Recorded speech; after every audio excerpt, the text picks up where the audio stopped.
Hello everyone, I am Jyoti from English academy. आप सब लोगों ने टेंस तो किया ही होता है ना। सब लोग टेंस करते हैं मेरे ख्याल से। आजकल तो थर्ड क्लास ऑनवर्ड्स टेंस होना शुरू हो जाता है। और टेंस में जब आता है ना प्रेजेंट परफेक्ट कंटिन्यूअस और पास्ट परफेक्ट कंटिन्यूअस और फ्यूचर परफेक्ट कंटिन्यूअस, तो उसमें दो चीज़ें आती हैं, that is since and for.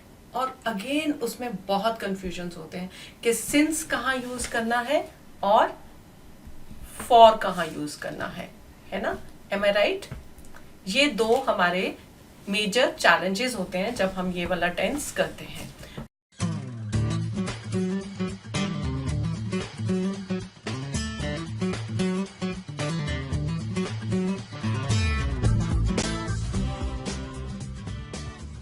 तो सिंस और फॉर जो है वो किससे रिलेटेड है?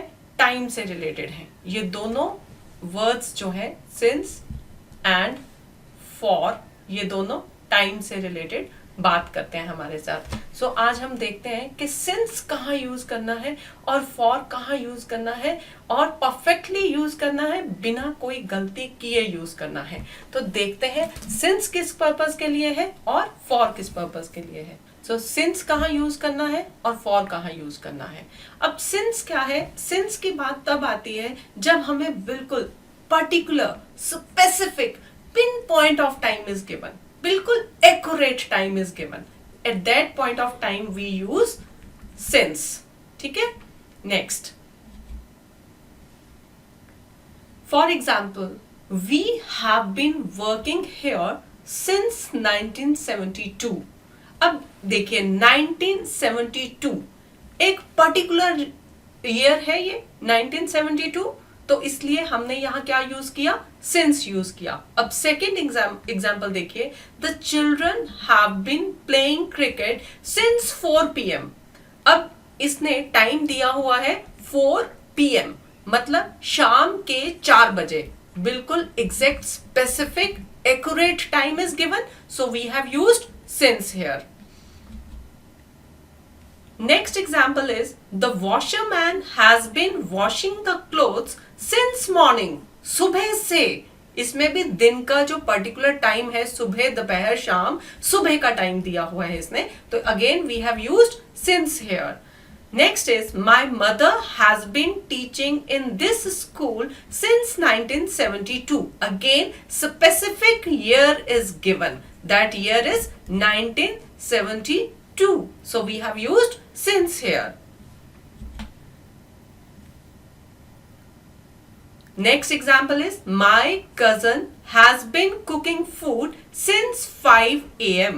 मीन्स सुबह के 5 बजे से। 5 बजे का टाइम भी बताया है और ये भी बताया है कि 5 कौन से 5, सुबह के या शाम के, और AM इज सुबह के 5। तो इसका मतलब बिल्कुल specific accurate pin point time is given, so we have used since again. अब सिंस सबको क्लियर है। अब देखते हैं फॉर कहाँ यूज होता है। जब जैसे पिक्चर से भी आपको बिल्कुल क्लियर हो रहा है कि फॉर हम तब यूज करते हैं जब हमें एक span of time is given, means एक period of time, duration of time is given. At that point of time we will use for. Pin point of time is not given, what is given? Duration of time, span of time is given. For example, My friends have been baking cakes for 4 hours। अब एक duration दे रखी है, कितना time है? 4 घंटे का time है। लेकिन वो 4 घंटे कौन से हैं? दिन के हैं, सुबह के हैं, दोपहर के हैं, शाम के हैं, रात के हैं, हमें उसके बारे में कोई इंफॉर्मेशन नहीं है। So we have used for here. Similarly, in the second example, his cousins have been watching a movie for 3 hours। Again 3 hours, हमें नहीं पता, we are not aware whether these 3 hours are of morning, evening, afternoon or night, so we have used here for। Next example, the farmer has been working in this field for 10 years। Now 10 years, वो 10 years कब शुरू हुए? 1900 में, 2000 में, या 1800 में, या अभी रिसेंटली जो 10 years है वो वाले? हमें इसके बारे में कोई इंफॉर्मेशन नहीं है. We just know that he has been working here for 10 years. वो 10 years कब से स्टार्ट हुए, कौन से मंथ से स्टार्ट हुए, हमें उसकी कोई इंफॉर्मेशन नहीं है. So again 10 years is a duration of time, so we have used for. Next is the gardener has been digging the soil for many days. अब वो मेनी डेज कितने हैं? 1 month है, 30 days है, 20 days है, 10 days है. We have no information. We have just a period of time, that is a duration of time, that is many days. But which days, how many days, we are not sure about it. So we have used here for. Again, the scientist had been working on this project for many years. Of many years, how many years? 10 years, 20 years, 25 years, 30 years, 50 years. We have no idea about it. So again, we have used for this duration of time for.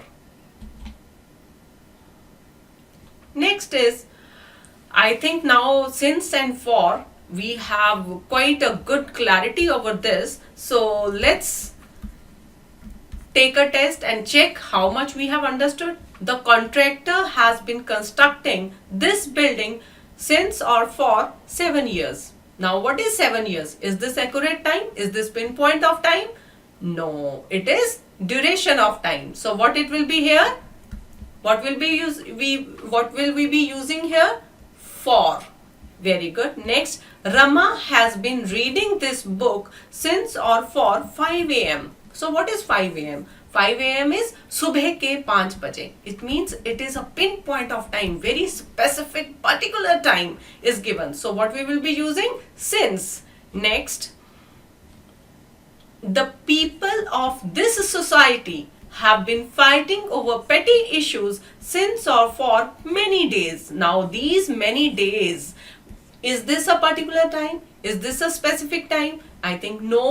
It is again a duration of time. We don't know how many days, 10, 5, 7, 1 week, 14 days, no idea about it. So what we shall be using here? Again, for.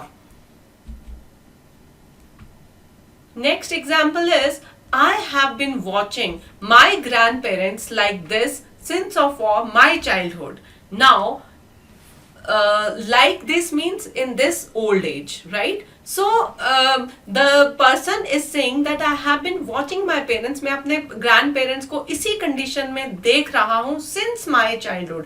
अब childhood again is a particular time of a person's age. बचपन का time है ना. हमें clarity है कि ये बचपन का टाइम है, बुढ़ापे का टाइम नहीं है, मिडिल एज का टाइम नहीं है, एडोलेसेंस का टाइम नहीं है, ये चाइल्डहुड का टाइम है. चाइल्डहुड मीन्स बचपन का टाइम है. So it is pin point of time. So we shall be using here since. Next is, my mother has been going to temple barefoot regularly since और for 1980. मेरी माता जी जो है नंगे पांव मंदिर जा रही हैं 1980 से, 1980 से. particular time, specific year is given. So what we will be using here? Again, since. Yes, accurate. Thank you for watching this video, and for more videos please subscribe to English Academy.